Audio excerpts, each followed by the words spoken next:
Good evening. I'm Gretchen Crosby-Sims, the Executive Director here at the Institute of Politics. We are pleased to welcome this distinguished panel to campus to discuss the landscape, the challenges, and the opportunities of Governor Pritzker's new administration. Between a deputy governor, the former attorney general, the House Republican leader, and one of Illinois' best reporters, there are few people better equipped to discuss the important issues facing our state. I want to give a special thank you to Lisa Madigan, who is currently an IOP Fellow this quarter. I also wanted to mention a few upcoming events. This Friday, former U.S. Senator Jeff Flake will be sitting down with David Axelrod to discuss his career in public service and the state of the Republican Party. Next Tuesday, February 19th, we have an all-star panel of journalists discussing the first 2 years of the Trump administration. This panel will feature Maggie Haberman from the New York Times, Ed Henry from Fox, Abby Phillip from CNN, and Michael Smerconish also from CNN and SiriusXM. You can find out more about all of our upcoming events at our website at politics.uchicago.edu. I know you all will have questions for our panel. We will take questions after the moderated discussion. We'll have a microphone in the center aisle that you can line up behind. We reserve the first 3 questions for students, and we remind you, as always, that a question ends in a question mark. Please make sure that your phones are on silent, and if you need the restrooms, they're downstairs. And here to formally introduce our panel is Firuz Niazi. Firuz is a second year from Evanston, Illinois, studying political science. During his time at the IOP, he has participated in our flagship Bridging the Divide program, which seeks to overcome the urban-rural chasms that divide our country and our state. He has also worked with USHI Votes, a student-led campus voter initiative, and he has lived in Illinois his entire life. Please join me in welcoming Firuz to the stage.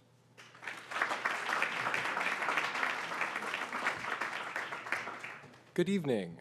I'm pleased to introduce the 3 panelists and our moderator for tonight's event. In light of the Democrats' election night sweep through the Illinois General Assembly and statewide offices, the panel here today can offer important and instructive insights on how we can understand what the future of the state holds. House Republican leader Jim Durkin comes from Westchester, Illinois, a suburb west of Chicago. He attended Illinois State University and received his JD from the John Marshall Law School in Chicago. He worked as Assistant Illinois Attorney General, served as a state representative for the 44th District, and now serves as the representative for the 82nd House District. Since 2013, he has served as a Republican leader in the Illinois House of Representatives. Former Illinois Attorney General Lisa Madigan grew up in Chicago before earning a BA from Georgetown University and a JD from Loyola University Chicago. She served as Illinois Attorney General from 2003 to 2018, working on issues from consumer protection to health care. As Illinois' Attorney General, she was both the longest-serving Attorney General in Illinois history and the longest-serving female Attorney General in the country. She is now a resident fellow at the IOP. Now one of the 4 deputy governors in the administration of Governor Pritzker, Christian Mitchell has previously served as a state representative and is the executive director of the Democratic Party of Illinois. As deputy governor, he oversees departments and agencies related to transportation and infrastructure, among other issues. He graduated from UChicago with a BA in Public Policy Studies, and he lives in Hyde Park, which he served until recently as a state representative for the 26th District. Our moderator for today's discussion is David McKinney, who reports on state politics for WBEZ and hosts their new podcast, Public Official A, about the Governor Blagojevich scandal. He previously spent 19 years with the Chicago Sun-Times reporting from Springfield as bureau chief. In 2014, Mr. McKinney was named as one of the country's best state house reporters by the Washington Post. Please welcome our guests this evening.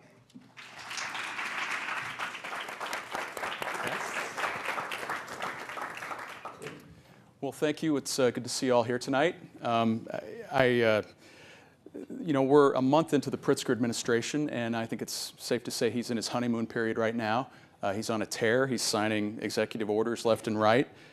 He's signed already a piece of gun control legislation that was left over from the last General Assembly that licenses gun dealers.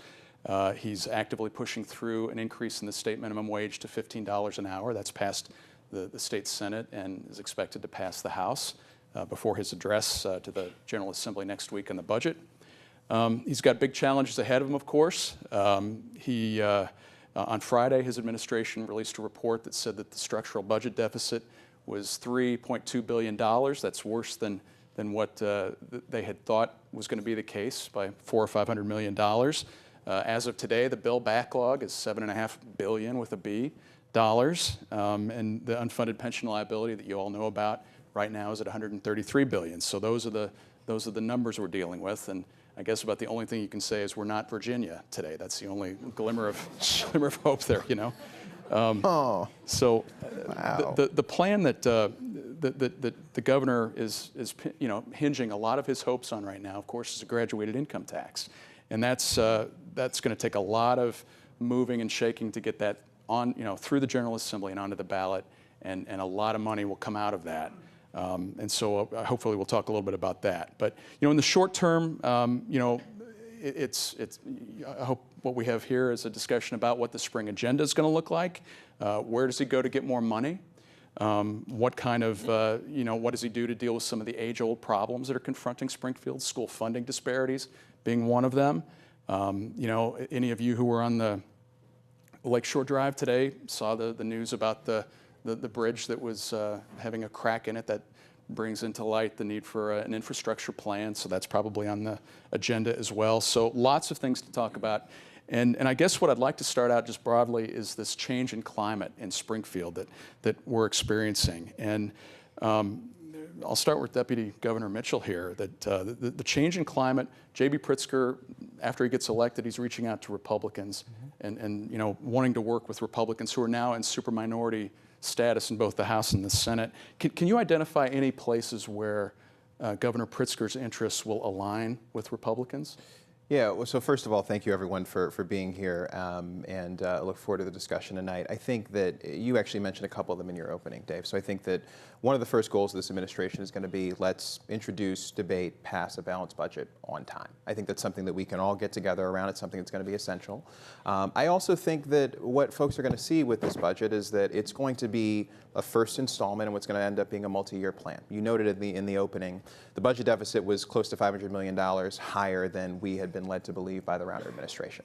Now, I understand that there's bipartisan blame over a number of years for sort of how we got here, but you also have to note that when you have a 736-day budget impasse, there are going to be some lingering effects, right, in terms of a $15 billion unpaid backlog of bills, in terms of sort of losing 72,000 college students. We're going to need time to rebuild, but we are going to need support from both sides of the aisle to do so. And I think that what you saw when Governor Pritzker got to Springfield was he got inaugurated, and Leader Durkin can talk about this, but he went to the event that Leader Durkin and Senator Brady held. And I think it was demonstrating that despite having large numbers of Democrats, this is not going to be a situation where we try to ram everything through. Now, there are going to be things we disagree on. Minimum wage is one, graduate income tax will likely be another, but where we can work together on the budget, and as you noted, for example, on infrastructure, which touches every corner of the state, and especially our rural brothers and sisters in central and southern Illinois, we're going to want Republican ideas because we believe that they actually can help move the state forward and that we don't have a monopoly on what's right for the state of Illinois. I mean, Leader Durkin, what about you from your perspective in the Republican super minority? Where can you work with the governor? Well, you know what? After the governor was elected, I was very kind to the governor to reach out to me and just have a conversation of how we can work together. And I've said this publicly, that the communications and the attitude in Springfield has been a little bit different right now than it was over the past 4 years, where it was, for lack of a better term, was a cage wrestling match. It's what happened in Springfield, and it was unfortunate. I still stand by the principles and the ideas in which Governor Rauner was professing. There were personality conflicts which got in the way.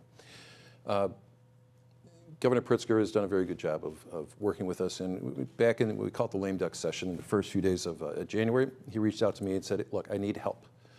We have a freeze, or we have a cap on what we pay our agency directors, and it's very difficult to get good talent in, to recruit talent in, to take on these massive agencies that have so much responsibility. They haven't changed their salaries in over 10 years. And I said that, look, I'm about goodwill, and let's start off on the right foot. And I said, not only am I going to support it, I'm going to put Republican votes on this bill.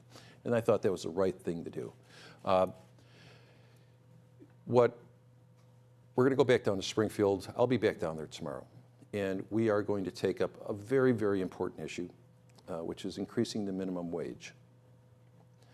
I do have reservations on how we are going about this, not only in the speed in which it's occurring, but there hasn't been the participation that I had hoped with the Republicans and also with the business community to find the right balance, how we can administer the minimum wage that is going to at least provide the benefits for those who are going to be participating in it, but also those who have to pay it. So I've had conversations with the Speaker, the Governor, and I hope, we can't stop it. We're not going to be able to stop it like we've had over the years. But this is a major issue, which I would hope that there would be greater collaboration with the Republican side of the aisle to find the right measure. Because this bill, which is a huge, huge policy change we're making in Illinois, it's going to be done on party lines. And that's unfortunate, when there is probably a place that we can find which can bring both sides together, find a common ground. I'm afraid that we're not in that position. And I hope that this is just a speed bump that we hit, because there's so many other things that I do want to work with. I call him Representative Mitchell, Chris Mitchell, our Deputy Governor, but also J.B. Pritzker. So I know that campaigns are about making promises. You have to fulfill the promises. I understand that. But there's a way going about it that I think that has to be inclusive. And this is the way, if we're going to get out of this mess, Republicans want to be part of the solution. And I can give a number of examples of, even though there's been a lot of problems over the past 4 years where Republicans were brought in and we were able to find a solution to major issues, whether it's on firearms, school funding. Those are a few of the examples in last year's budget. So, but I will say this. If you ever get an invitation to have dinner on Astor Street through Governor Pritzker, I would recommend that you take him up on that offer. It was kind of him to invite the 4 leaders and our spouses to have dinner with him. We had a wonderful time. What was for dinner? What were the entrees? He wanted to get acquainted with Springfield, so it was a horseshoe with fine French wine. On Astor. That was a On joke. Astor Street. So Dave, can I give some perspective, because Yeah. the two of us were in Springfield before these other two, and I have this historical perspective of looking back over 20 years. And so when I became the Attorney General 16, 17 years ago, it was the same time that Rod Blagojevich became governor here in Illinois. And I can tell you that the past 16 years up to this point, it would be kind to say it was a rough ride with our governors. And so even the fact that Leader Durkin was invited to dine with the governor, and the governor showed up at an event and is already engaging in conversations with you, recognizing that there may not be agreement, but at least having those conversations, that's a departure from a lot of what we've seen over the last 16 years. And so there is a real change in the environment that you talk about because of the fact that, one, the state really is in desperate financial circumstances, but two, because we have had this terrible legacy of not being able to accomplish things that need to be done in Springfield, whether it be the politics, whether it be the judicial branch, whatever the circumstances, and I would ascribe a lot of that to governors who are less than competent at their job. There really is a need, and I think we have leadership now that recognizes that they've got to go to Springfield, they've got to talk to people, they have to negotiate, and they have to get the job done. Well, that kind of gets into an area that I'm curious about your perspective on, because you served alongside 5 different governors, and there was this period of time, wasn't it 5 or 4? Not Edgar, go. Okay, all right, so I counted Edgar, but so You're that old. yeah, I'm not. For you, it might be 5. But at any rate, I there's can this. move. So there was this point, though, from 2003 to 2015, where Democrats ran everything like they do now. And I guess what I'm curious about, you've seen different governors operate. What does Pritzker need to do to have a successful run at things? I mean, I don't think that Blagojevich and Quinn were especially adept at working the legislature. I mean, they had some victories, but what does Pritzker need to do to be a success with these Well, guys? look, I would start and say, good for J.B. Pritzker that the bar is low, right? Yeah. And I don't say that because I think he's talented, but I say that just in terms of the public's perspective of, please, if you're talking to people, it's already better than it had been over the past 15 years. And so, look, I think people have to recognize that there are 3 separate and co-equal branches of government. And when you think that as governor you are the only branch of government, there are real problems. And that is certainly what we've seen in the state of Illinois from time to time, right? So to me, you have to have a person who respects other people, who has relationships with other people, who's willing to compromise with other people and to move an agenda forward. It's really almost that simple, and unfortunately we've seen individuals who either don't have an ability to negotiate and compromise, or people who simply aren't good managers, which can be part of an overall running of government problem, or are just outright corrupt. And then, obviously you get diverted from what you really should be doing as governor. So, Christian, in this, next week, on a week from Wednesday, the governor's going to deliver his budget address to the General Assembly. I mean, how is he going to tame this three-headed monster that the state has with the pensions and the unpaid bills and the structural deficit? What are we going to hear? What ideas will we hear? So a couple things on this. I actually want to go back briefly to a point that the general just made, which is I think that what I really like about JB, and I think is going to serve him well in all areas, including on this budget issue, is that he really actually listens to people. It's the reason why I ended up endorsing him early. We ended up having a bunch of dinners together, and it was very clear that he actually listened, took it in, and he made changes based on some of the things that I was saying to him. And I think that people who listen not just for their turn to speak, but actually listen for content and for experience really, really matter. And that to Lisa's other point, there is just so much equity in running the government. And that sounds incredibly simple, but just having a competent executive is something that I think is really going to matter in terms of the everyday lives of people. Because I said this on the floor about one of the bills that Leader Durkin referenced earlier that we had bipartisan support on during the veto session. Good policy dies for lack of good implementation. It was one of my prime frustrations as a legislator. And so I think that JB, being as competent as he is as governor, is going to be helpful in terms of that.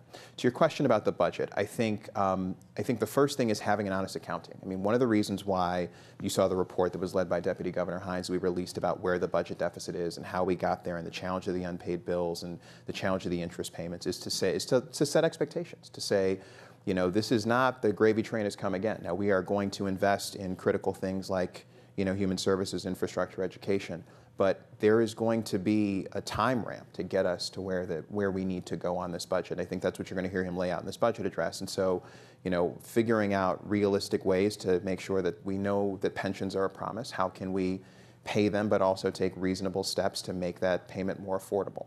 How can we make sure that we are making an honest accounting of where our deficit is so that we can ask of the people of Illinois with their help in solving it? And you've heard a couple places where we've laid this out. So we need to legalize and tax marijuana, and there's going to be a revenue element to that. The Supreme Court has basically said sports betting is coming. You need to do something about this, state of Illinois. That's another place where we've got some revenue. And then Deputy Governor Hines talked about, for example, revenue on e-cigarettes and vaping. So those are three areas that are just examples. How much will each of those raise? I have not done those calculations. I know that our Department of Revenue and Gombe is working on those things now. I wouldn't know the answer to that question and wouldn't want to speculate. Mm-hmm. So, Leader Durkin, last week, the Civic Committee, the Commercial Club of Chicago, talked about a $6 billion plan to raise the income tax and then also to tax retirement income as a way to stabilize the state's finances. What do you think of that? Well, I think it's very ambitious, but I think it's unrealistic also that plan will be memorialized in a piece of legislation. They've got good ideas. And I think they said, they have a menu of things which we can do. They also talked about pension reform. And so while there has been discussion that we have to raise taxes, I can say on behalf of myself and my caucus is that until we ask the residents of Illinois for more tax dollars from them, I think we have to be able to do a better job of showing that we can actually control their money and we can do a better job of spending it, reducing our debt, handling our deficits, addressing our pensions without asking them for more money. We're just a few years away from the last tax increase. And Illinoisans, whether you take their property taxes, which we've done nothing, we have stuck our head in the sand so long. I just don't believe that we can go back to the taxpayers unless we can prove to them that we will be efficient and that we will be good stewards of their money. Because right now, we haven't done that. And we can't say that the solution to all the problems that we have is going to be just with raising taxes. So the issues that Chris brought up on gaming, the vaping. I mean, these are all, I'd like to know exactly what the dollars are that come from that. And I know that these are issues that we are clearly open to negotiating. And I think, again, I hope that when you present a budget, everybody criticizes the governor after a budget, but that is just a plan. This is a wish list of what I'd like to do. And I just, so I've said that about with Governor Rauner in the past, and I will say the same next week, that there will be things in it which I feel will be good, but I'm sure there's some things in it that I'm not going to like. But one thing that I just want to get back to, the communication with the governor. I've talked to him 3 times in the last 2 days. And I just want to say that that is how you build bridges. Mm-hmm. And also, when I met with the governor, the first thing I said to him, I just want to make sure that you and I are in a good place. And I said, neither one of us should be surprised by the actions of my caucus or myself. You and I will get together, but we will have a better relationship if we're given advance notice on how we're going to treat any one issue. This shouldn't be legislation by sniper fire. I just feel that in the past, things have moved quickly without any of us participating, having an understanding of what the direction is going to be. So I feel that this handshake agreement, this gentleman's agreement I had with J.B. Pritzker is going to be good. I think it's, and that's how we're going to operate. Mm-hmm. So this state is not going to move forward with this bitter partisanship that we've seen time and time again in Springfield. I'm past that. I'm leader of the Republican Party, but I'm a tax-paying citizen. I work here, I love this state. I'm a father, and I don't plan on leaving. But I want things better for your kids, all of our kids, because right now we can't say that things are in a position that we feel comfortable on passing on to the next generation. So back on that Civic Committee plan, is that a non-starter with Governor Pritzker? Well, I would say 2 things that I know that the governor has ruled out are tax and retirement income and raising the flat income tax. I think that the governor campaigned openly and bravely and courageously on the idea that folks like himself and now dearly departed Governor Bruce Rauner were not paying enough in taxes. They ought to pay their fair share, and that where we have a system that is indefensible, wherein the middle class is paying twice as much as a share of their income compared to the top 1%, that's problematic, number 1. And number 2, it's bad economics, because with so much wealth concentration in the hands of the wealthy over the past number of decades, you don't have a tax system that reflects the new world. And so that is something that we are going to be absolutely willing to have a debate about, because what we can't do is cut our way out of this problem. And what you will too seldom hear from both friends on this side of the aisle and friends on the other side of the aisle who say we can do this all without any new revenue is, what are the next 10 words? What's the next thing that you're going to say? Because when you've lost 72,000 college students with a 70% cut to higher education, you've lost an entire generation of innovators, of young taxpayers who could otherwise be inventing the next great thing right here in the state of Illinois, starting a business. You have lost the economic investment that comes from our institutions of higher education in places like Carbondale and Macomb and Charleston, where they're the lifeblood, kind of the steel mill. And so the governor is not going to be willing to see those systems further decimated, and that is going to mean asking those who've done well, who rely on our roads and our bridges to get goods to and from market, who rely upon our schools, we're going to ask those folks who've done well to pay a bit more. And what I would just say, for example, about property taxes, which Leader Durkin rightfully brought up, which is an issue. We are both from Westchester, Illinois. I split time between Maywood and Westchester growing up, is that part of the reason property taxes are so high is that we're one of the worst states in the nation when it comes to equity and adequacy on public education. The state picked up more of that share. Property taxes go down. We made a really important stride toward that by passing an evidence-based funding model. The faster we can get more state money in education, the faster we will start reducing property taxes, I would argue, in the state of Illinois. I was going to touch on the school part of this later in it, but you bring it up now. I think last month the State Board of Education came out with a funding recommendation that this evidence-based system required. I think they recommended something over $11 billion going into schools. That's up from about $6 billion that they had devoted. Where does that money come from? So, that's part of what you're going to hear, I think, in what we do with the budget this time. This is going to be the first step on a pretty long road, right? We are going to see increased investment in education in this budget, but it's not going to be nearly enough to fill that hole. But I think that when you've got somebody like Governor Pritzker, who's been a leading expert in early childhood education for many, many years before getting to office, he's going to lay out a plan for how we get to where we're going. But it's going to take time, and that number may very well be right, but it's going to be one we're going to have to reach over a number of years. Mm-hmm. Lisa, I'm curious, your perspective, again, having a lot of seniority on this panel in Springfield, where does most of the blame lie for us being in this financial calamity, and how do we get out of it, do you think? So let me give you the perspective I have from spending 4 years on the Senate Appropriations Committee when I was in the state Senate. And at the time, the Senate only had one Appropriations Committee. So we heard testimony from every single state agency and state entity that needed money. And to the commentary from Leader Durkin and from Governor Mitchell, you know, the real challenge is once something is in the budget, what ends up happening is there is a constituency around that, and there are lobbyists around that individual line item. And eventually, even if it's just a program, jobs will build up around that. And I really remember going to Springfield and being astonished by the number of things that may sound obscure, but to a person or to a group of people or to a lot of people are very, very significant. And so the idea of cutting is very difficult, particularly when you have somebody new in office who wants to say yes, which is, you know, most elected officials prefer to say yes than to say no. So you have some inherent difficulties of just looking and evaluating honestly, what do we need to keep, what can we leave, and then you also have, you know, constituencies that very legitimately need new revenue, whether it's what we've already been talking about with education or if it's infrastructure. We need new revenue. To deal with the pension crisis, we need new revenue. And so, you know, yes, we want to be responsible, but at the same time, you have growing pressures. And so the real question is, how do you balance those? And I think that's where Governor Mitchell's right to say, look, we have to be honest with people and say, this is not going to change overnight. It's like police reform. It's not going to change overnight. We're in a hole, and we're in a hole for a whole series of reasons. Too generous pensions, and I will also say when I was down in Springfield as a state senator, I remember looking up at some point and saying, it feels like, you know, every fourth bill we're voting on is a pension enhancement for some entity. And, you know, we could get into details about the downstate teachers' pension system versus Chicago. We have, what, over 600 pension systems in the state of Illinois. And sometimes those would be tailored around one individual, wouldn't they? Well, that could well be. But when you have small pension systems, they're paying more. There are a lot of problems with the pension system.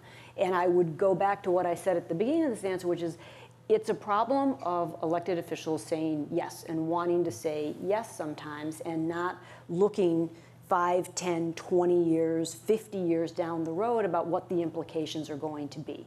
So, you know, you have a Governor Edgar, you have a Governor Ryan, you have any of the governors, and they all want to they want to build things. You want to create jobs. You want to create opportunity.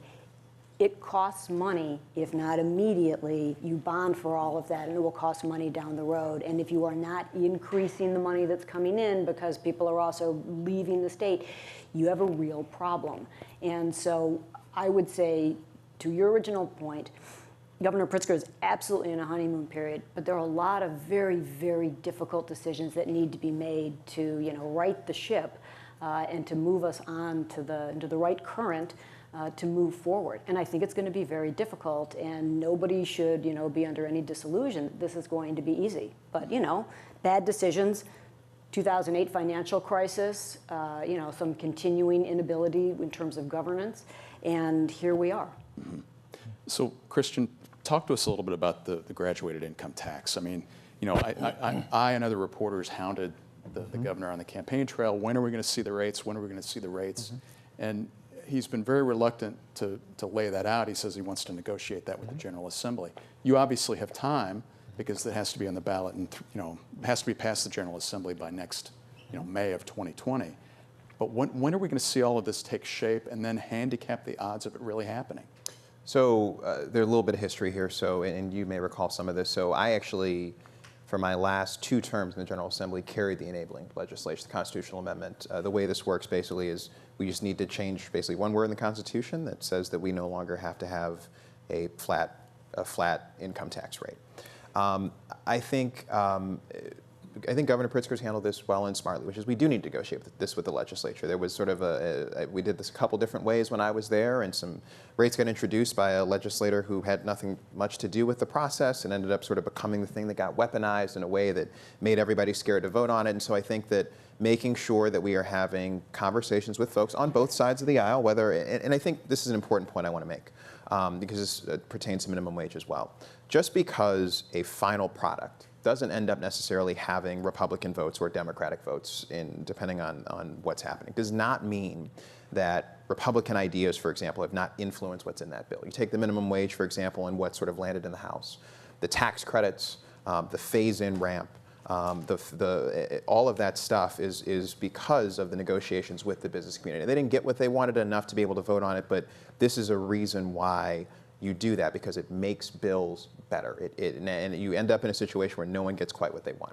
So the graduated income tax, I would say, this is going to take time to take shape, but I think the odds of it passing are good. I think that the governor is committed to this. I think that the governor said on the campaign trail that this was something he was invested in, that he doesn't believe that we can govern the state in the long term without a fair tax structure that allows us to invest in infrastructure and human services and education.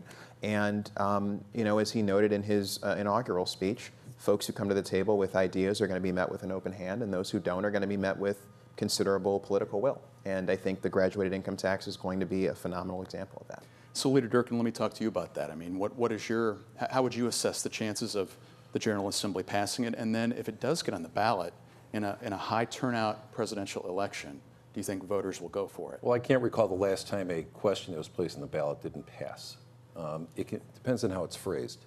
And right now, with the losses that we took in the November election, the Democrats in the House have 74 votes. They need 71 to be able to get the question out of the chamber. I can't say for certain that there are 71 Democrats that are willing to attach their names to this resolution, which would take Illinois from a flat tax to a graduated tax. There's a reason why people asked, what are the rates going to be? And I think it's important that the legislature and the public will know what exactly the rates that Governor Pritzker seeks to have changed if he is going to have a system that is no longer going to be in a flat, will be this flat system. The reason is, people will say, you know what, it's easy to say that Ken Griffin, Bruce Rauner, and J.B. Pritzker should pay more. Sure, okay, that's easy, and that's been the political spiel. Look at states, and I look, everybody's got states they look at. I look at California, I look at New Jersey, and I look what happened over there when they changed their systems, where they went from a flat tax into a graduated system. I saw rates that were extremely harsh upon the middle class. And yes, there's going to be 5% of the wealthy ones will pay more, but I see rates anywhere from 7 to 10% that are going at people making anywhere from $75,000 household to $150,000. It gives me reason to think that why wouldn't this be any different? The 5% can do what they want. And people say they won't leave the state. They sure will leave the state. You can't make up everything with just that top group of wealthy, extremely wealthy individuals to be able to sustain and to meet the objectives of the governor. I believe at the end of the day, the middle class will be the ones that suffer more. Cost of living goes up. The $150,000 is not $150,000 of about 10 years ago. Good luck raising a family out that in the suburbs. Some people think that that is high wealth, but I also think that that's a middle income. That's a middle income people, middle income families that will, at the end of the day, be the ones responsible. They'll be paying more, and they will make up the largest group of taxpayers, and that's my concern. I can't look into the crystal ball and find out what the rates are, but I will say this. I think it's responsible for the administration to get out in front of the issue and say, this is what our rates are going to be.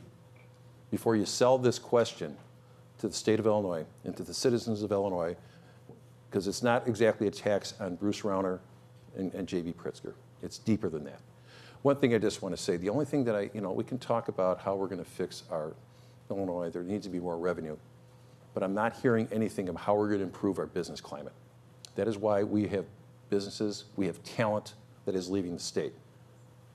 Yes, the impasse did hurt, but people are frustrated that there is absolutely no response from Springfield, No one is concerned about how we're going to be able to sustain jobs, bring employers here to Illinois.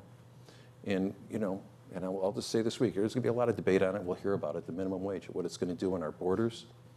And if we're all prepared to have ordering our quarter pounders on a kiosk throughout the state of Illinois, then we'll keep passing these bills. But we have to do something about the business climate and not ignore the small businesses and the large businesses. They have, for years, as I've been down there, they've had targets on their backs. And that's not right. I think that, you know, we have not been we, meaning the House Republican Caucus, have not had any discussions on this minimum wage issue. So I said, it's unfortunate. It's going to pass. The governor will sign it.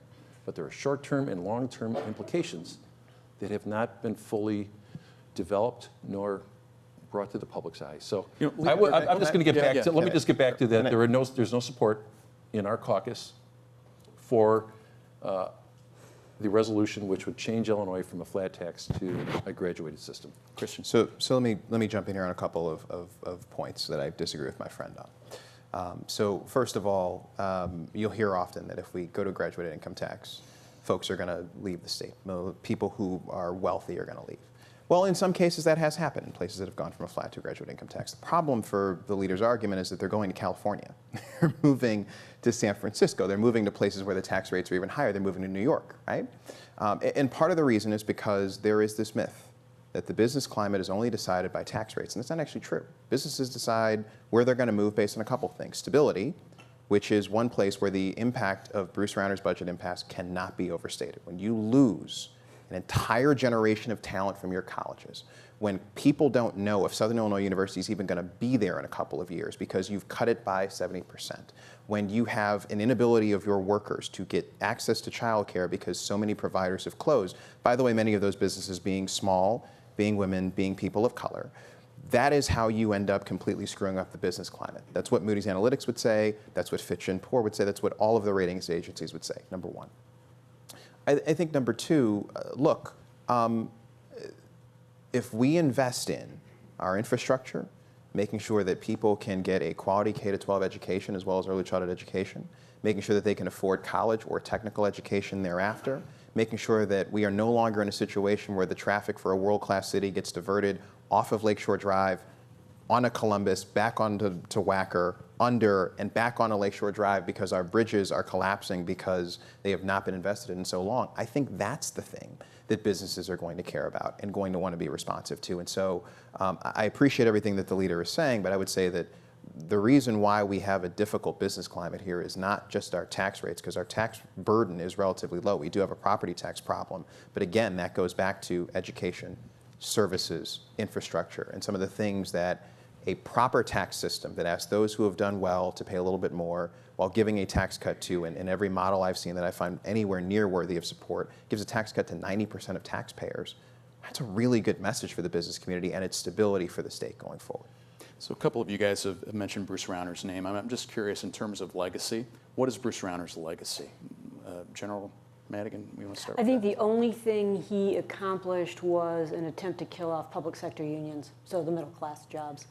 I can't think of any other accomplishment at all. And I never got a sense of what else he was even interested in terms of governing. He was pretty much MIA.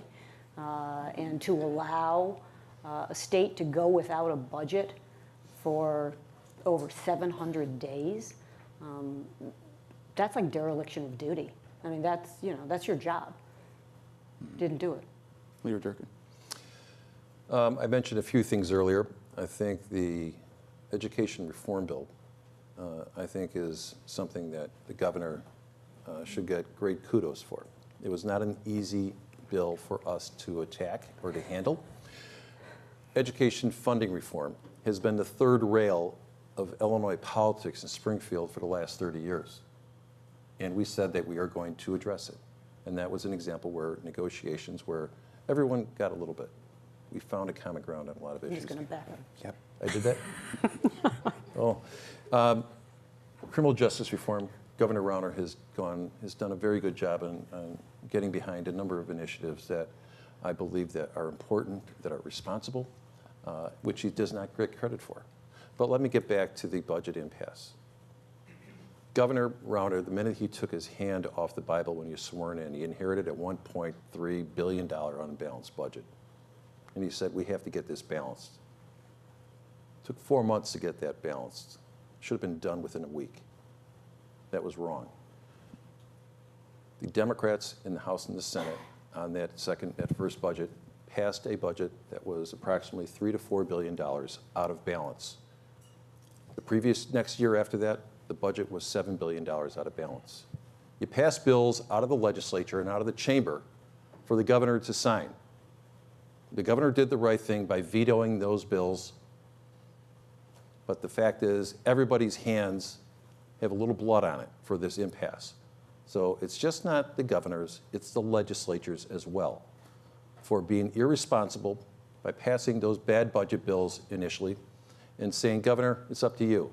I pass a bill, and I want a governor to sign it. You don't send a budget, which is a bill, to the governor to say, you're on your own, pal. Figure out how to be able to cut $4 billion out of this. To me, that is not exactly responsible to say that the governor is responsible for the impasse. Yes, there were very, personality conflict got worse and worse during that time. So I'll take exception to that. But I think the governor, his idea of trying to reform Illinois, tackle the pension problems, do it the right way, which no one is prepared to do, which is unfortunate. I hope that Governor Pritzker and I can have a discussion on what's the right way to address our public pension systems. To me, that's number one. An understanding of what happened with the Supreme Court 5 years ago. I still believe that we can thread the needle and get this done without putting the burden on Illinois taxpayers to pick up the 95% of the Illinois taxpayers who are not participating in these defined benefit programs, I don't believe should be responsible for underwriting them. Those reforms have to come within the institutions. So Governor Rauner is about job growth, maintaining the tax responsibilities on the public. I felt that his intentions were good. He obviously ran into some problems, but let's go back to what his legacy was. People can talk about this budget, but look at what was important. To me, the most important thing that he did was signing education funding reform. As I said, was something that no one wanted to touch over decades.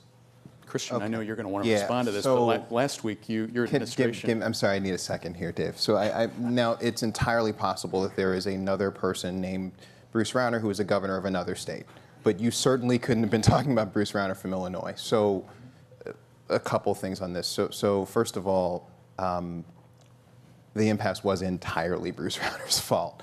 Now, to be clear, if you want to talk about sort of the broader budget deficit, right, the idea that we put ourselves in this hole over a number of decades and that there was Democratic responsibility for that, no one could argue with that. That's what the facts says, what the data says. But there's a difference between having sort of a general malaise and like an actual stroke. And that is basically what Bruce Rauner forced on the state of Illinois. There are Republicans of goodwill who did incredible work on education funding reform. Bob Pritchard is one of them. Bruce Rauner is not. And when Bruce Rauner vetoed that bill originally, he mandatorily vetoed it in such a way that actually would have destroyed every school district, not just in Chicago, but south of I-80 in the entire state of Illinois. The people who deserve credit on education funding reform are Will Davis, Bob Pritchard, Andy Minar, and I guess a little bit. And you. But education funding reform was signed in spite of Bruce Rauner, not because of him. And he deserves no credit for that. I award him no points, and may God have mercy on his soul. What I would just say in general is that Bruce Rauner did some things, dragged a bit kicking and screaming on criminal justice reform, reducing our prison population in DOC, that he deserves some credit for. Beyond that, I would bid him adieu and hope he enjoys Italy. I mean, before we move on from the topic of Bruce Rauner, I mean, last week when your administration released the report on the budget and the structural deficit, I mean, it was titled the Rauner Wreckage Report or something to that effect.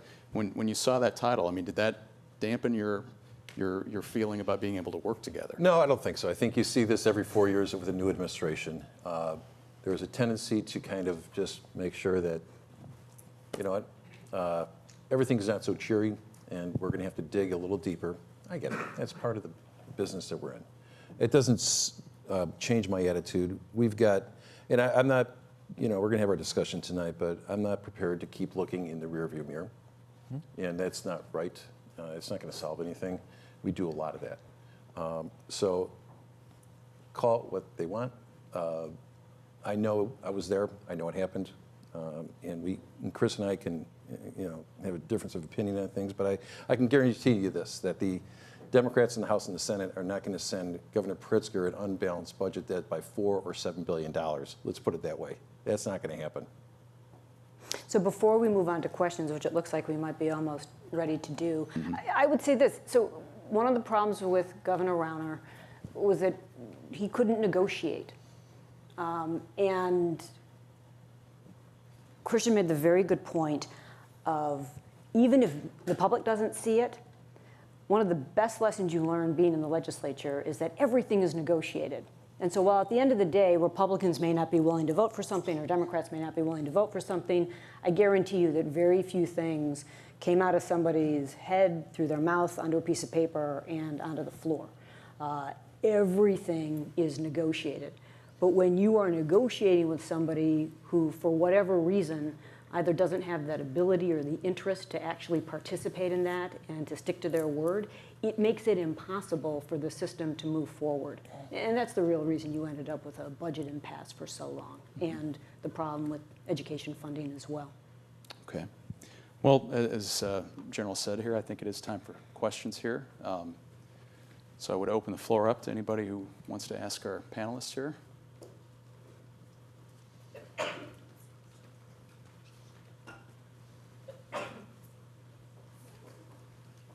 Hi, and thank you once again. We spoke about minimum wage and the graduated tax, but I was hoping to turn the attention to another concern in Illinois, specifically pay equality and the wage gap that still exists. I was hoping that the panel could talk about what can be or what is currently being done to close this gap in Illinois. Thank you. I'll take first stab at that. So one of my really good friends from Elgin, Anna Moeller, state rep in the House, introduced a bill last year on pay equity. And one of the challenges of closing this gap are that we still ask for salary history and too many jobs in the state of Illinois, especially in the private sector. Governor Pritzker just inked an executive order that will forbid that in terms of what we control in the executive branch. And when you do that, you end up baking in historical inequity to the hiring process. So my anticipation is that Anna's going to be able to get that bill out of the House this year, and assuming she does, we would sign that. That will start to help. I think Leader Durkin might have voted for that bill. I can't remember, but I think he was somebody who's been helpful on this issue in the past. Yes, so. And with every bill, I think that we can find a place. And you know, the business community has concerns. I'm not quite sure what those concerns are. I know that we have talked about some models from other states, and hopefully we can reach. This would be a perfect opportunity for us to be able to look at Massachusetts of what they've done and see if we can find the right balance. I'm not saying that it's the right thing to do by asking for salary history, but everything comes down to the minutia in these types of bills. They're complicated, but I'm confident that we could find the correct path to be able to stop that practice. Very important thing to do. Women are traditionally underpaid, and they get offered an amount, and they're excited about it. They don't negotiate as much, I've learned over time. And so it really would be much better if the salary was based on what the job was and the position, as opposed to what you once made and what I could convince you to take that would be lower than what the real market rate is. So I'm hopeful that this moves forward. Hi, my name's Angela. I'm a third year in the college, and thank you all so much for being here. My question is, under the Pritzker administration, how do you think Illinois' relationship with the Trump administration will change? It's going to get so much better. I mean, it wasn't good to Where's start it gonna with. start? Yeah. Where's it going to start? Well, and it's a high inside fastball. So I think a couple things on this, and actually I will toss some of this over to General Madigan because of all the extensive work the Attorney General's office has done in court, in most cases in opposition to the Trump administration. So I would say there are going to basically be two buckets. So I think in places where we can work with the Trump administration, I think that we would look to, not because we support him, any of us. I mean, the governor in running was had some names he called them, which I'm not going to repeat here in polite company. And I think that on places like infrastructure, for example, if there are ways to partner, if there are ways to design our capital projects to get federal match, there's going to be places where I would imagine the governor is going to be absolutely willing to reach out and advocate with the Trump administration for what we need. In places, for example, and I heard a couple days ago that there was going to be an effort to try to build an ICE detention center here. And the governor came out very strongly opposed to that. I think places where President Trump is insulting to our values, to what makes us great as a state of Illinois, and that is our diversity, that is our great strength. You've seen that reflected in Governor Pritzker's cabinet. I think you are going to see strong opposition. I think there'll be places where we will look to link arms with Attorney General Kwame Raoul to make sure that we are standing up to the Trump administration when they are offensive to our values or trying to separate children from their families or doing any number of attacks on women's health, any number of offensive things. We will stand firm against the encroachment of the Trump administration. And so to follow up on Governor Mitchell's point, when I was the Attorney General and moving forward with Attorney General Raoul, we've taken dozens and dozens of actions against the Trump administration. Environmental enforcement, which is something that they've completely abandoned. We are in court, we are challenging rulemakings, we are challenging the slowdown or abandonment of some rule implementations in terms of Obamacare, in terms of women's health care and reproductive rights. In terms of immigration, in particular, I mean, it's just inhumane what is taking place at our border, and that children are literally being kidnapped from their parents and put in cages. And so you are going to see, I think, a continuation from the state of Illinois in standing up to what is wrong with the Trump administration and the federal government. And the list is no joke. When I left, they gave me almost a ream of paper of things that we had done just in what was essentially the last 2 years. And that's not going to change because clearly, the federal administration is just hell-bent on an agenda that doesn't represent what the people of Illinois represent and most Americans want to see either. So I'm supposed to answer that question? You can just say, ditto. There's a glass of water next to you. Yeah. I don't know if I should drink it or pour it on my head. Yeah. I know these very emotional issues, which you hear a voice coming out of the White House or being tweeted. It brings out a lot of emotion, but we still have a federal government to run. And there are going to be issues with it, whether it's the Department of Veterans Affairs, Commerce, and I'm working with the EPA right now on an issue in my backyard regarding ethylene oxide, TO. So yes, there's a lot which we clearly can't. There's going to be so much difference of opinion, but the federal government does have an integral role within what we have to do as a state. So things will operate under the normal course of business, and I think things that are not as sexy as the things that we talked about, or as important or as emotional based on what is coming out, as I said, the voice that's coming out of the Oval Office. But there are other things that we can manage that we're going to have to rely on. And I think you mentioned it, we're going to have a capital program, and we're going to look for a federal match on that. I'm looking for EPA assistance on this environmental issue. I have to work with the Department of Veterans Affairs on a number of issues as well. So, and they're responsive. So it's not as if this administration from top to bottom takes the same position and speaks in the same voice as the president. So, but elections, we'll be here in 2 years, see how this thing goes. But I'm not going to say that we have to disregard and not work with this administration for needs of Illinois. We have to participate and we have to be in competition. Otherwise, we lose out. Let me do a quick follow-up. It's just really, really tough to work with people like Betsy DeVos. And it's tough to work with, the folks at USEPA. Yes, and for good cause. I mean, they really are destroying programs and not enforcing laws that, it's not just 5 years old. Mm-hmm. Go back 25 years, go back 50 years. I mean, trying to prevent people from voting around the country, that is the basic democratic right. And so, yes, I mean, coming from the perspective of the Attorney General's office, you absolutely have to use the authority that you have to stand up for the democratic rights of the people in your state. Leader Durkin, I have a question just to follow up on Trump, and not to make you want to pour more water on your head, but you're going into an election here. And the state GOP is kind of in shambles with the numbers, and it's hard to kind of, I mean, you're really kind of the senior member along with Leader Brady of the Republican Party right now. I mean, do you think that it serves the party going into the next election cycle to somehow pattern itself or model itself after the president? Or do you think it's better in this state to draw distance? We're going to, look, we've got to be able to distinguish ourselves, and we have to fit our districts. Springfield's a numbers game, and we lost the election for a variety of reasons, which I think are pretty obvious. It comes down to the candidate and the message that's coming out. We lost a lot of seats because of the congressional races out in DuPage and Kane County. And that was an incredible effort by the DCCC, and we learned a lesson from that. And the Democratic Party of Illinois. And I'm sorry, yes, yes. We got handled. Look, some parts of the state, we were able to hold on to seats and also win a seat because of President Trump. But where I live in Western Springs, it doesn't wash. My job is to be able to thread a needle about what we believe in as Republicans, what our core principles that we support, and I think we can get back to where we were, and that's up to myself and also our members to be able to say that this is what we stand for.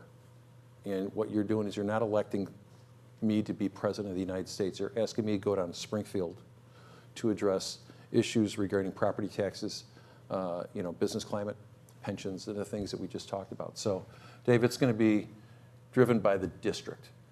Mm-hmm. And that is, and again, my job is to, we suffered great losses, and I know why we did. But our members are going to reflect the districts that they represent. The message is going to reflect the district and also incorporating what we feel is important as Republicans. It doesn't get away from our core principles. Now, how I get there? It's going to take a little bit of this and that. But that is my goal and my objective. I mean, you chaired the John McCain presidential campaign. Twice. And so what was it like seeing some of the things that President Trump said about McCain? It was extremely sad. I've developed a very great relationship with Senator McCain going back to the late 1990s. And I will, to this day, look at him as a hero, a man that served this country. He's a patriot, and he did it with honor. And for anyone, I was disgusted with the comment that was made by the president that John McCain was not a hero because he was captured. That has no place for private or public discourse. You don't say that about men who served this country, men or women who served this country and gave their lives up. I was very saddened by that, as were so many other people too. Hi, my name's Jake. I'm a first year here at the college. My question is, given the fact that Democrats have total control over Illinois for the first time in many years, besides the issues that have been previously brought up, what other goals do you think could be accomplished in the next session of the General Assembly? And in particular, given the fact that Illinois has been rated one of the most corrupt states in the country, what do you think, particularly on money and politics, could be achieved throughout Governor Pritzker's term? Do they all just start with me? Is that Yeah, you're the deputy governor. That's the look I'm getting. Man, rough gig. So I think a bit ago to the first part of your question and the second part of your question. So the first part of your question is, and I know this, something I said before, and I know it is, to the General's point, setting the bar so low you can trip over it, passing balanced budgets on time all 4 years in a row, right?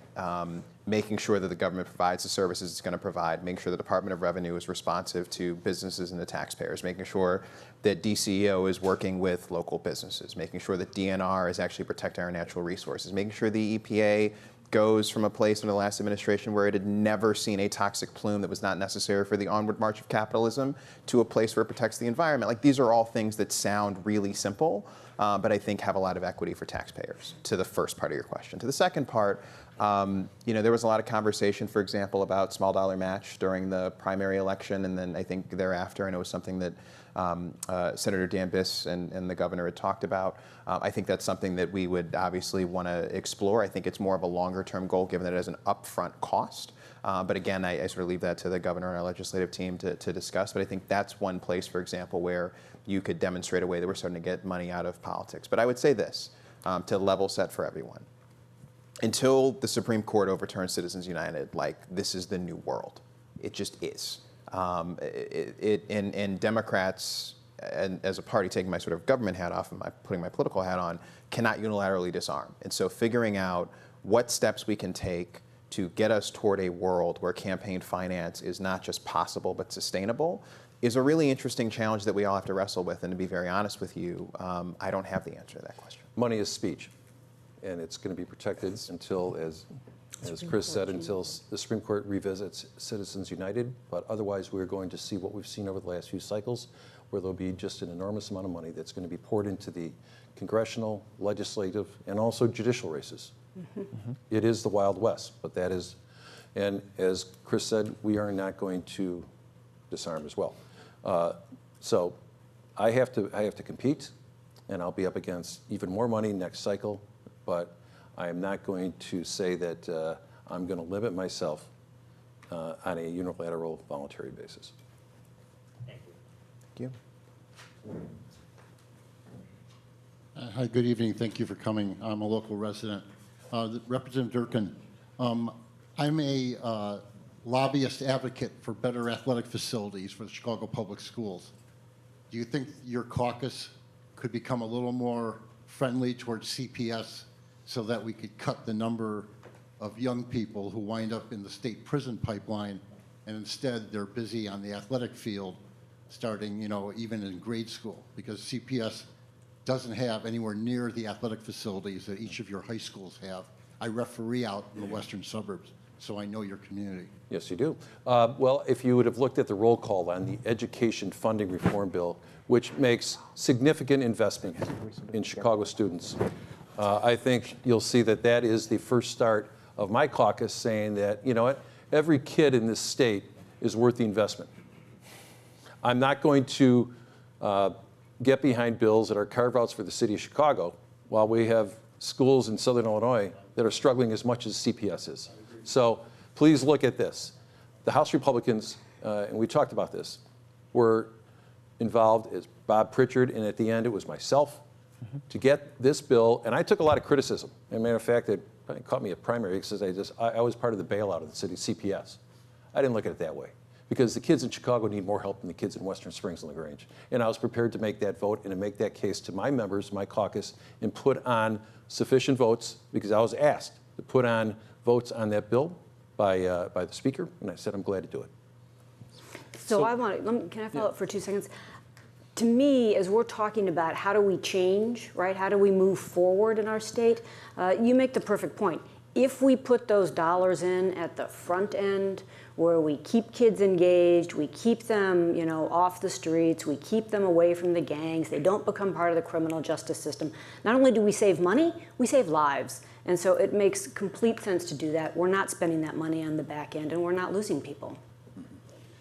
So let me just open it up here to kind of a quick question, because I see a lot of students out there, and some of you may be considering careers in politics or on the government side. And it's been kind of a rough time to be a government employee, honestly, with the federal shutdowns and the way the public sector unions in Illinois have, what they've dealt with. I guess I'd be curious from each of you what you would advise anybody who's thinking about a career either in politics or in government service. What would your best piece of advice be to them starting out? I would say that government is an honorable profession. I had an opportunity to work with former U.S. Senator Paul Simon. And he always used to say, you know what, there's no parent who tells their kid to run for public office. And in fact, in my experience, that's true. But nonetheless, it is incredibly satisfying to be able to have an impact and to be able to help people. And if you're thinking of doing that in the government realm, I think you should do two things. I think you should, if you want to run for office, you need to work on a campaign. You need to see what that's like. There's nothing sexy about it at all. It's all difficult work. And the other thing I would say to you, if you don't have to run for office to be doing good public work, go and work for an elected official. Go and work in a government office and see what that's like. Both are tremendous opportunities, and I am here at the IOP talking to students at least twice a week during my office hours. I am happy to give you more wisdom then. So a couple things I would say here. First of all, listen to me now, or hear me now, listen to me later. Go local. I know everyone. So when I was at U of C, everyone wanted to go work on the Hill. And like, you can go do that. That's fine. You will live in a box. And that's cool. That's one way to do it. But if you go local, a couple things will happen. First of all, you will be with elected officials who will actually see you, like actually physically lay eyes on you, and where you will get more face time with the principal. You will get more responsibility sooner in your career. There is this thing that was allegedly said to Dave McKinney: we don't want nobody who nobody sent. It's actually not true. We don't want nobody who nobody sent who thinks they're somebody. That'll hit you on the way home. So what you want to do is make sure, if you're willing to get donuts and cut walk sheets and do whatever, you can be successful. Second piece of advice I would just give you is work for people of integrity. Work for people you can actually believe in. I'm really fortunate. First politician I ever actually worked for is right here. I got in 2010. I take all the credit. Isn't he awesome? She should. So I was a deputy field director for Lisa's second reelect? Third. Third reelect. See, can't even count. And I got to see somebody do it well and do it right and treat her staff incredibly well and with respect and with investment. And that is not a thing that happens often in politics. Last thing I will say is, and it goes to the general's first point, government is the largest thing that we do together. When we give up on it, we give up on ourselves. Don't be the generation that does that. No, I look at public service as something which is noble, and I think it's an important calling, and it's a perfect example. There are these two fine Illinoisans to my right. And let me just give you an example of how I started. I think my family comes from public service. I come from a family of state and federal prosecutors. I was a prosecutor with the AG's office and also at 26 in California. Brothers that were in the U.S. Attorney's office, and we looked at that as an important way for us to be able to, as my father always said, that don't forget that public service is important. You need to be able to contribute back. I ran for a local school board back in the early 1990s because the school board had awarded themselves American Express gold cards, and I said, I'm running to get rid of the gold card. I ran in a race against the machine out in Melrose Park. Okay, so you guys know a little bit about geography and what happens out there. I was successful. I ran there were 2 seats for 13 people ran for 2 seats. I finished second. The first order of business that I got rid of the gold cards, so the first order of business after I got sworn in. And this light bulb went off in my head. I said, you know what? If you start low, but the fact is, be committed to something, and you'll be able to build on it. I started knocking on doors 30 years ago for people. And I always tell people, as I think Kristen made you made the right statement, don't expect to work on the Hill. Start local. Develop relationships, develop credibility with people who are in position, work hard, be focused, and fulfill and follow your dreams wherever it goes. But I would just say that, it takes work, it takes a lot of shoe leather, but if you're committed to getting into public office, start local, get to know people, and start developing credibility and a foundation for you to be able to be in a position. A job like I did. That's how I got in the legislature, because I ran in a race which I wasn't supposed to win. And then all of a sudden, after I had that first resolution ordinance passed, which got rid of the credit cards, it just made me feel that, you know what, if you're committed to something, you can get something done. And the thing is, no matter where your political leanings are. So I think we got time for one more question. Hi, so thank you so much for taking time to speak with us. So my question to you after hearing the discussion today, it sounds like the pitch to the business community is we've lost 70,000 jobs, Lakeshore Drive is falling down, and we have some big pension problems. 4 years from now, what do you want that pitch to sound like, and what will be distinct about Illinois compared to other states? Great question. So here's what I would say. I would say, first of all, I want people to say, in what we've seen from Governor Pritzker, Lieutenant Governor Stratton, and their administration, we have hope again. We believe that the state of Illinois is on a glide path toward prosperity, that we are on a path that says that regardless of your zip code, you will be able to walk down the street to a high-quality public school, that you will be able to get a good-paying job that you are matched for with your skills in your community, that you are safe in and around your home, and that you believe that Illinois government is a place where people come together and no one gets left behind. Stability and predictability. That's what our business community and that's what citizens want. They want stability. They want us to work together. And I think in 4 years, I hope that we can say that the the major problems have been solved with Republican participation, Republican votes, with the Democrat majority. The fighting has to stop, and I'm committed to that. No one wants to see what's happened over the past 4 years be a repeat or over the last 10 years. So I want to see that we have stability in the way in which we operate, stability in our finances, but also, as I said, my hope of this new sense of bipartisanship, and I believe that we can get there. And I hope that that's what, in 4 years, we can look back and say that, you know what, we've had disagreements, but we've had more things that we've agreed on that will address the major issues which we've talked about here. So I hope that that's the case. All right. Well, many thanks for coming, and it's been a good evening here. So Yes. Thank you. Thanks, thank you everyone. all.